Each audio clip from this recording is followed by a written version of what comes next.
Sorotan lain, sidang gugatan Citizen Lawsuit ijazah Jokowi digelar di Pengadilan Negeri Surakarta, Jawa Tengah dengan agenda pembuktian.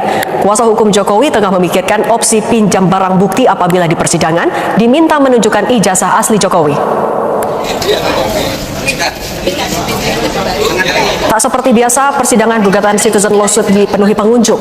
Melalui kuasa hukumnya, pihak penggugat meminta pengadilan agar dilakukan pencocokan ijazah, sementara pihak Jokowi mempertimbangkan untuk meminjam ijazah dari Polda Metro Jaya.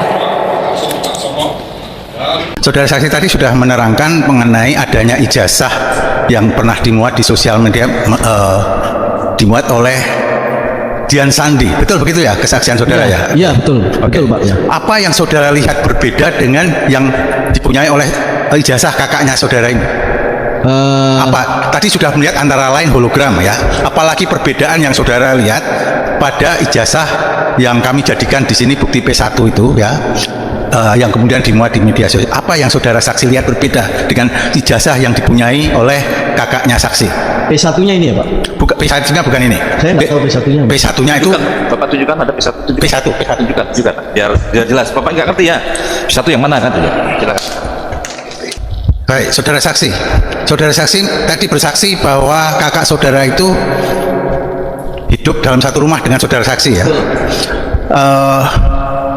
Ketika tergugat satu itu menjadi wali kota, ya, apakah kakaknya saudara saksi pernah bercerita pada saudara itu alumni saya loh, pernah mengatakan begitu nggak? Tergugatnya jadi wali kota kapan ya Pak? Karena 2005. 2005 ya? Ya. Karena kakak saya ini kan meninggal 2014. 15 ya, jadi wali kota. Saya tidak pernah mendengar bahwa beliau menyampaikan, almarhum menyampaikan bahwa wali kota Solo waktu itu Pak Jokowi adalah alumni UGM. Oh, tidak pernah. Pernah mendengar nggak saudara? Saudara saksi pernah mendengar nggak bahwa kakaknya saudara itu mengajarkan alumni dengan fakultasnya gitu? Pernah mendengar begitu nggak? Datang ke acara alumni pernah? Saya tidak pernah mendengar. Saya tidak pernah mendengar. Saudara pernah mendengar atau tidak tergugat satu itu pernah menjadi gubernur DKI? Saya? Ya pernah. Tahu nggak? Saya tahu. Saya tahu. Pada waktu itu kakak saudara masih hidup nggak ketika? Itu tahun berapa Pak jadi gubernur? 2012. Kakak saya kan 2014 ya. Ya beliau meninggal 2014. Tergugat satu jadi gubernur 2012. Tidak pernah menyampaikan bahwa itu Pak Jokowi adalah alumni UGM. Oh, tidak pernah menyampaikan begitu. Beliau tidak pernah menyampaikan. Oke, baik. Dan itu sukses. Majelis yang kurang benar, tidak benar diganti. Satu, kemenangan rakyat. Amin. Kemenangan rakyat kedua adalah bahwa Jokowi terpaksa harus nanda tangan. Itu kemenangan rakyat. Memaksa Jokowi. Itu tanda tangan basah. Ya. Yang ketiga, kemenangan rakyat di depan kita akan terbukti ijazahnya palsu. Saya alumnus UGM ya. Dari putusan-putusan KIP ini ada beberapa makna penting yang menurut saya. Yang pertama adalah UGM, Universitas alma mater saya yang saya banggakan, sudah divonis memang bersalah bahwa dia selama ini melaksanakan azas yang tertutup. Sebenarnya kalau UGM memaknai demokrasi itu apa sih? Keterbukaan. Tidak perlu kita berdebat di sini karena Undang-Undang Keterbukaan Informasi Publik sudah jelas bahwa ijazah yang menyangkut pejabat publik itu harus terbuka untuk umum, dan ini sudah ditegaskan oleh Majelis Hakim bahwa terkait ijazah Joko Widodo itu terbuka untuk umum. Lalu yang kedua, dengan dikeluarkannya putusan mulai dari beberapa putusan itu sampai putusan hari ini, seorang Joko Widodo yang mengatakan dirinya lulusan UGM, dia langsung terbuka aja untuk publik, dia tunjukkan karena memang sudah diperintahkan. Selama ini dia mengatakan itu rahasia pribadi apa segala macam. Joko Widodo sendiri sebenarnya harus tunjukkan, dia minta kepada Polda, Pak, ini lembaga KIP sudah mengatakan bahwa memang ini terbuka untuk publik, tidak usah dilanjutkan Pak, mana ijazahnya, saya tunjukkan ya. Dengan tidak ditunjukkan sampai hari ini ya, dan ada pengecualian pada dalam putusan KIP bahwa itu ada di bawah penguasaan Polda Metro karena itu diproses hukum, itu kami menduga keras bahwa memang ijazah Joko Widodo itu palsu. pada proses pemeriksaan kami menghadirkan saksi seperti Mas Roy Suryo dan Bu Dr. Tifa, dia tidak hanya datang sekali, ketika lawan membuktikan ijazah, saya minta mereka boleh lagi hadir.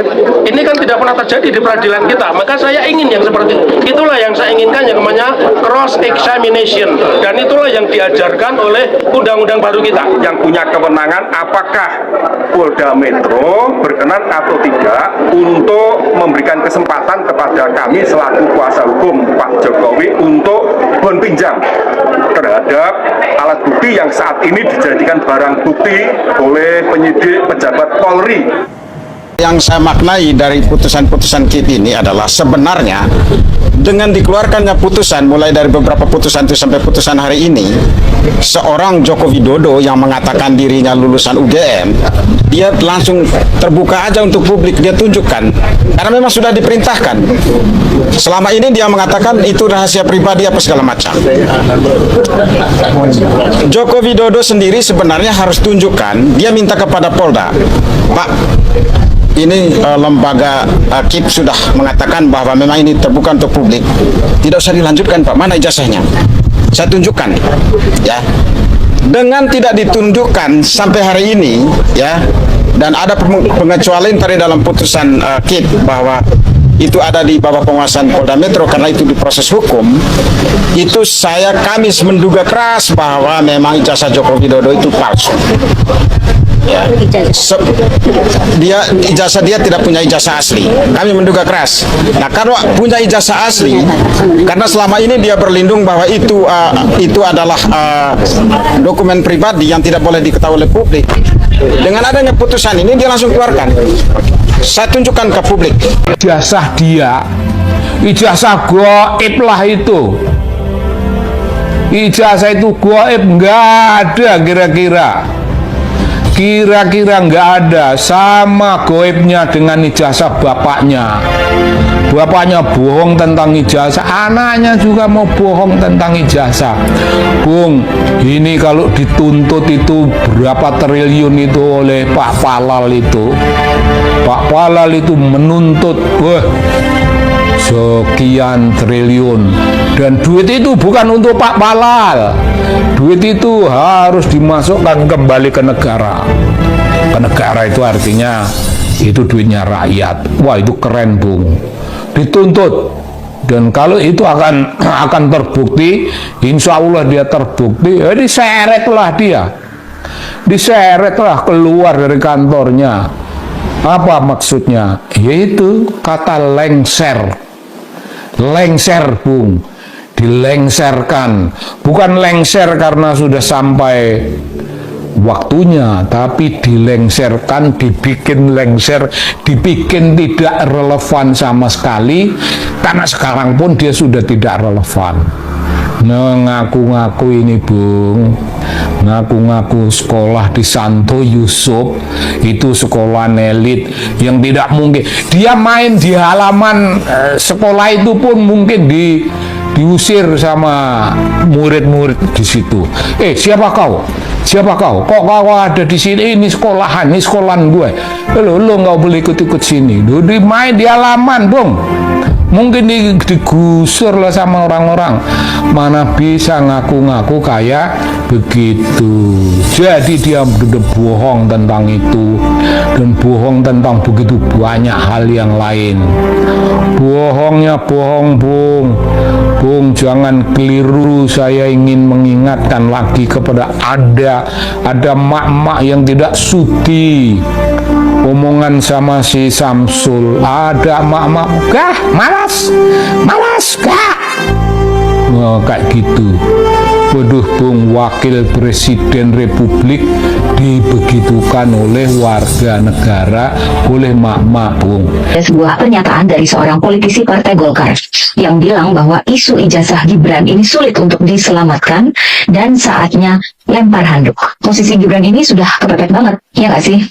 Dan yang paling tidak disangka oleh Gibran adalah ketika seorang menteri, anak buah Presiden Prabowo, ternyata malah membantu sepak terjang Roy Suryo dan kawan-kawan. Hal ini diungkap oleh Roy Suryo dalam konferensi pers setelah pertemuannya di kantor Kementerian Pendidikan Dasar dan Menengah Kemendikbudrismen. Jadi Roy Suryo ini menghubungi langsung Menteri Mendikbudrismen Abdul Mukti lewat WA, yang kemudian direspons oleh Pak Menteri dengan menginstruksikan jajarannya untuk membantu penyediaan data buat Roy Suryo dan kawan-kawan. Sehingga pada hari itu, Roy Suryo bisa langsung bertemu dengan pejabat terkait dan bahkan mendapatkan berbagai data baru, seperti adanya fotokopi rapor Gibran dari Orchid Park Secondary School kelas 10 dan 11 yang menurut Roy Suryo berbeda tahunnya dengan riwayat pendidikan Gibran yang resmi. Kemudian terkait surat penyetaraan pendidikan SMA Gibran, Roy Suryo menyebutnya sebagai keajaiban dunia ke-9. Antara lain karena bentuk suratnya yang hanya merupakan surat keterangan, bukan surat keputusan. Kemudian salah satu rekan Roy Suryo, Rismon Sianipar, memberikan pertanyaan, kalau surat keterangan itu setara dengan ijazah SMA, bisa nggak kita pakai untuk melamar pekerjaan? Yang dijawab tidak oleh para hadirin di sana. Pihak Roy Suryo mendesak Kemendikbudrismen untuk membuktikan adanya kajian akademis sebagai dasar diterbitkannya surat keterangan penyetaraan pendidikan SMA Gibran. Jika memang tidak bisa memberikan bukti, ya ditarik atau dicabut saja surat itu oleh pihak kementerian. Jika surat itu ditarik, maka proses pemakzulan. Di sini, Mas Syudar memberikan komentar, malu negara sebesar Indonesia menyelesaikan hanya ijazah seruet ini. Orang bawah berkomentar juga dengan kejadian ini hendaknya bisa dijadikan untuk perbaikan syarat pencalonan pejabat. Ya, kita lanjut teman-teman. Disampaikan tim JA Aceh, sangat betul 1000% kemenangan rakyat NKRI itu paten semua. Pembela pahlawan Indonesia, kebenaran kejujuran bangsa. Ya, disampaikan juga Nia Epirilia, kalau perlu termul-termul ikut dipenjarakan walaupun hanya 2 tahun melindungi kebohongan. Ya, di sini juga teman kita Airwatch Channel, kejujuran adalah modal utama untuk keselamatan dunia akhirat. Disampaikan juga Ekologiono berkomentar, harusnya kalau memang benar-benar terindikasi palsu, semua pihak sadar diri dan tidak usah membela barang salah. Ingat dosa itu lebih hakiki dan abadi sifatnya. Ya, selanjutnya juga teman kita Roka memberikan komentarnya, kebohongan pada saatnya pasti akan terbongkar. Yang salah bakal salah, yang jujur bakal makmur. Fan yang jujur pada saatnya bakal hancur. Ya, disampaikan Untung Sugiharto memberikan juga komentar, pembela kebenaran adalah ibadah. Pembela kebohongan demi posisi jabatan adalah kemungkaran. Mari tegakkan amar mahfud nahi mungkar.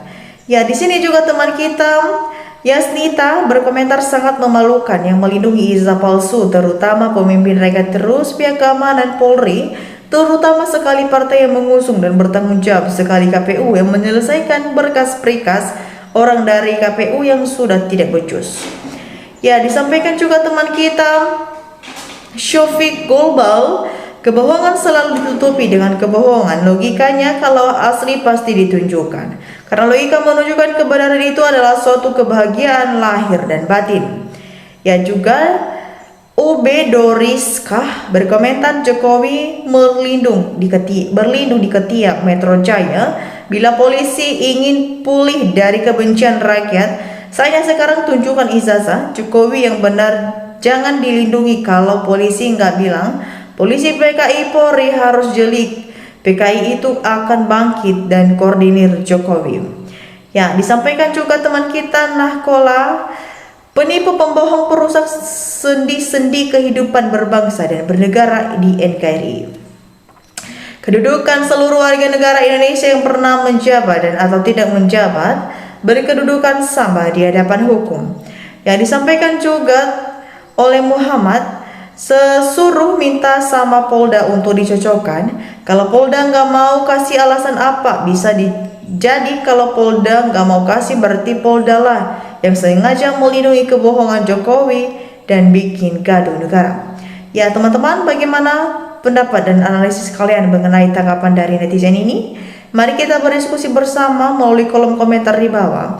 Dan demikian saja untuk cuplikan video kali ini. Jangan lupa saksikan video yang tak kalah menarik berikutnya. Salam demokrasi.